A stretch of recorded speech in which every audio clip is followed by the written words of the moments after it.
everybody. I hope everyone had a great day and had a great night. I know in Michigan it is getting chillier at night, which I'm not a huge fan of. So I'm hoping that the temperature gets back to a little bit warmer. I know it's only August, and yesterday was, I think the low was, I don't know, like in the 30s, and the high was like 57 degrees, which is way too cold for me in August. So today was amazing at church. We attend the Believers Church by Grand Ledge with Pastor Phil McKinney, and he's absolutely amazing. If you're ever around the area, come and check us out because he does a great job. They also have Monday night services at 6:30, which is great because if you're busy during the summer or have other things going on Sunday, you can always catch it on Monday as well. And, you know, being around like-minded people and being around the congregation and the music is just absolutely phenomenal. But it was really cool because he was able to talk about how we are debt-free as a church, which is great since we just opened up the new building actually in 2020, right before the pandemic, and we never did shut down, which is an absolute blessing.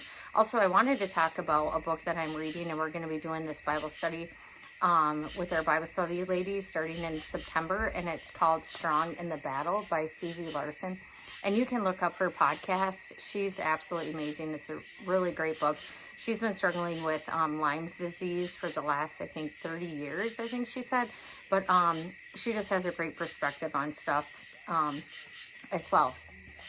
Also, it's really cool how God puts things on your heart. So the other day, he had me message one of my good friends who had lost her son, and so she's still in the grieving process, and so he had me send her all these different Bible verses on grieving, and if you're interested in that, you can always message me and I can send that to you as well. So anyways, I sent it to her, and in the morning she texted me. She's like, Sarah, it was today actually, she's like, you're never gonna believe this, I had a dream about you, and then I looked at my phone and you had sent me this text. I'm like, oh my gosh, God is so good. Well, the summer before her son passed away, he was at church camp and he was singing and dancing to a song that they had on video. And it was, I believe in you. I believe in the impossible. And he was jumping up and down singing. Sorry, I'm not a good singer. So I walked into church today and that was the song on. And I'm like, oh my gosh, our God is so good. Like, I seriously started bawling. And of course, it was 11:11 when I messaged her and said, oh my gosh, Jamie, you're never going to believe this song.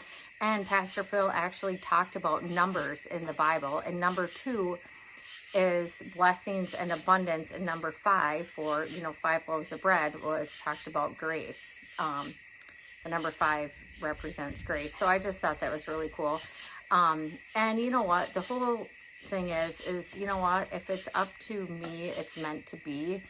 And if it's not you, then who, right? So are you sitting back thinking, oh, someone else will talk to that person and get them to the Lord, or someone else will go ahead and help them move? Like today, we ended up helping my niece move, and it was so cool. I was walking down to their basement or whatever outside, and I'm like, just praying. I'm like, Holy Spirit, fill us up and be with us. And I know he's always with us, but, we're all moving, and I didn't want anyone to get hurt or anything. And Wendy yells to me, she's like, Sarah, look there's a dead bird. I'm like, no, wait. And I'm not joking. On my walk down there, I'm like, God, I haven't seen a feather yet. And there were all these feathers, and there was one big, huge feather. I'm like, oh my gosh, you guys. I go, you're never going to believe this. I said, I was seriously praying, asking the Holy Spirit to be with us. And then, bam, there's a feather right there. I'm like, come on, you guys. Only our God. And you know what? He is always with us and working all things together for the good for those who love him. So I just hope you have an amazing, awesome night, and I will talk to you tomorrow. Have a good night.